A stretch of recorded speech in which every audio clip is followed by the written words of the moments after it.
Hi friends, ఎలా ఉన్నారు? బాగున్నారా? నేను మీ smart Ghouse Telugu YouTube channel. ఎలా మీ అందరూ నాకు ఒక 2 డేస్ నుండి జ్వరం, నీరసం అసలు చాలా ఇబ్బంది పెడుతుంది. హుషారుగా ఉన్నప్పుడు చెక్క పని చేయడం చాలా ఈజీ అనుకున్నాను. కొద్దిగా 2 డేస్ నుంచి బాగోపోతేనే నీరసం ఎక్కువైపోయి చాలా ఇబ్బంది పడుతున్నాను. నేను ఆ చెక్క పని కొత్త పనులు ఒప్పుకొని ఈజీగా చేసేయచ్చులే, ఏముంది, కుర్రోళ్ళు రాకపోయినా నేను మా మా అబ్బాయిని తీసుకెళ్ళి చేసుకోవచ్చులే అనుకున్నాను. కొత్త పనులు ఒప్పుకోవాలంటే భయం వేస్తుంది. కుర్రోళ్ళ ఇబ్బంది చాలా ఉంటుంది. 950 ఇవ్వండి, 900 ఇవ్వండి. మేమేం ఒప్పుకునేది 850 రూపాయలు పడేటట్టు ఒప్పుకున్నాం అనుకోండి. కుర్రోళ్ళు 950 ఇవ్వమంటున్నారు. ఒక్కోసారి అవసరం అయితే వాళ్ళకి అర్థమైపోయిద్ది. అవసరం అంటేనే ఎక్కువ అడుగుతారు, అవసరం లేదంటే రారు, ఇంకా పనికి రారు, చాలా ఇబ్బంది పెడతారు. అందుకోసం పనులు ఒప్పుకొని చేయాలన్నా నాకు భయం వేసి చాలా వరకు పనులు మానేశాను. నేను కూడా చిన్న ఆటో ఒకటి, ప్యాసింజర్ ఆటో ఒకటి కొని అప్పుడప్పుడు ఖర్చుల కన్నా వస్తాయని అది తోలుతున్నాను ఫ్రెండ్స్. కానీ ఒకటి, ఏదైనా మనం అనుకుంటాము ఏముందిలే, బాగున్నప్పుడు అన్నీ చేసుకోవచ్చు అని. 2 డేస్ నుండి అసలు జ్వరము, నీరసంగా ఉండడం చూసి నాకు పోయిన సంవత్సరం ఒక 1.5 year బ్యాక్ నాకు హార్ట్ అటాక్ వచ్చింది. అప్పటి నుంచి నేను హార్ట్ అటాక్ వచ్చి స్టెంట్ వేశారు. అప్పటి నుంచి నేను ప్రతి చిన్న విషయానికి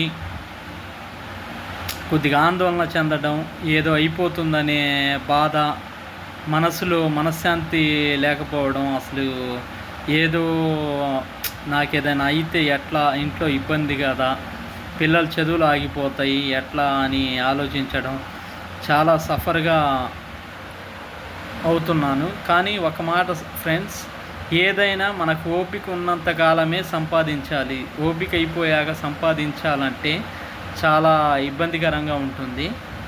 కానీ ఏదైనా ఒకటి, మనం చేసే ప్రతి పని దైవంతో సమానంగా చూసుకొని పని నీట్గా చేసుకొని వస్తే ఆ పనికి పని పెరుగుతాయి.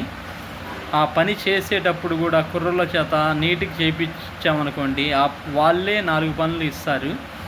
మనం కొంత పట్టించుకోకపోతే పనులు తగ్గిపోతాయి. ఒకసారి ఇట్లా బాగోక ఒక రెస్ట్ తీసుకున్నాం అనుకోండి, ఇంకంతే, పనుల సంగతి ఇంకా దేవుడు ఎరుగు. పనులు ఇవ్వరు ఎవ్వరు.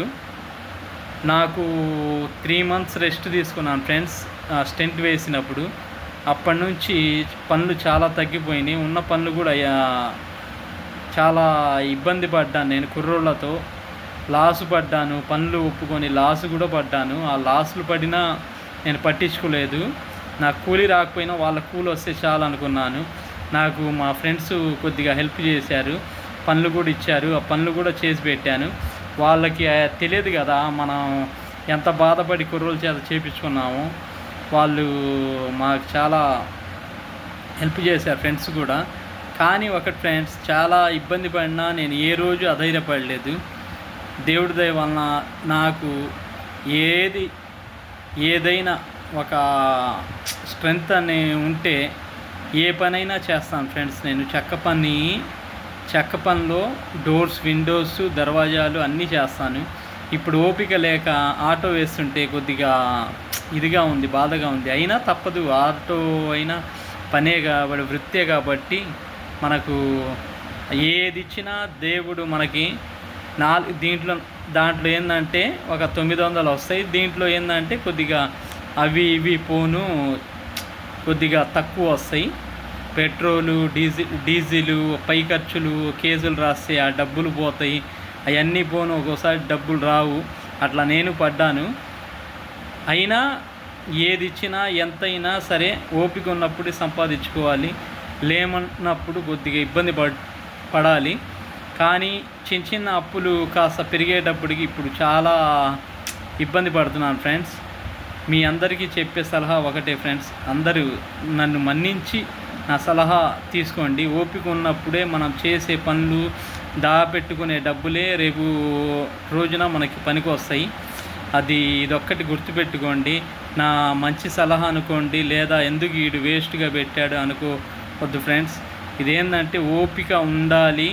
మనకి బాగోలేకపోతే నేను 1.5 సంవత్సరం క్రితం 3 నెలలు రెస్ట్ తీసుకుని ఇంక అయిపోయింది నాదే అనుకున్నాను, నేనే అనుకున్నాను ఫ్రెండ్స్. ఏ రోజు అయినా నాకు అసలు చాలా బాధ వేసేది, ఏంది నా సంగతి ఇంకా ఇలా అయిపోయింది, ఇంకా నేను సంపాదించలేను, అప్పులైపోయినాయి, ఏంది ఎట్లా అని అనుకున్నాను. దేవుడి దయ వలన మళ్ళీ చిన్న చిన్న పనులు చేశాను, పర్వాలేదు, కొద్దిగా తీర్చుకున్నాను, బాగానే పర్వాలేదు అనుకున్నాను.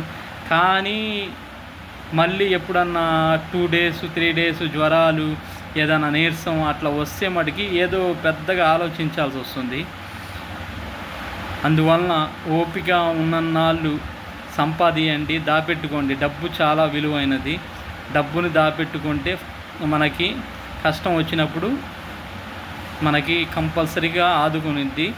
ఇది నా మనవి friends. Thank you all friends, subscribers all అందరికీ థ్యాంక్ యూ ఫ్రెండ్స్.